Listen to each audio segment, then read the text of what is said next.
বৃহস্পতিবার থেকে শুরু হয়েছে ২০২৬ সালের উচ্চ মাধ্যমিক পরীক্ষা।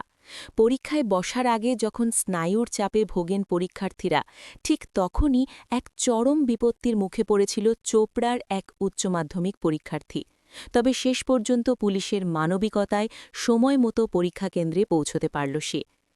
বৃহস্পতিবার সকাল তখন 10:05।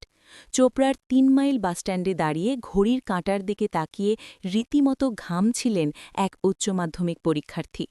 দীর্ঘক্ষণ অপেক্ষা করেও কোনো গাড়ি বা বাস না মেলায় পরীক্ষা কেন্দ্রে পৌঁছনো নিয়ে তৈরি হয় চরম অনিশ্চয়তা।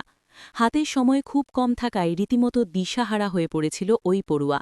ঠিক সেই সময় দেবদূতের মতো এগিয়ে আসেন চোপড়া থানার ট্রাফিক ওসি উজ্জ্বল রায়। পরীক্ষার্থীর অসহায় অবস্থার কথা জানতে পেরে বিন্দুমাত্র সময় নষ্ট করেননি তিনি। নিজের বাইকে বসিয়ে দ্রুত গতিতে ওই পরীক্ষার্থীকে নিয়ে রওনা হন নির্দিষ্ট পরীক্ষা কেন্দ্রের দিকে। ট্রাফিক ওসির তৎপরতায় শেষ পর্যন্ত ঠিক সময়েই পরীক্ষা হলে পৌঁছতে সক্ষম হয় ওই পড়ুয়া। পুলিশের এই মানবিক কাজের প্রশংসা শোনা যাচ্ছে সব মহলে। ট্রাফিক ওসির এই তৎপরতা শুধু এক পরীক্ষার্থীর ভবিষ্যৎ রক্ষা করেনি, বরং পুলিশের মানবিক মুখটিকেই আরও একবার জনসমক্ষে তুলে ধরেছে।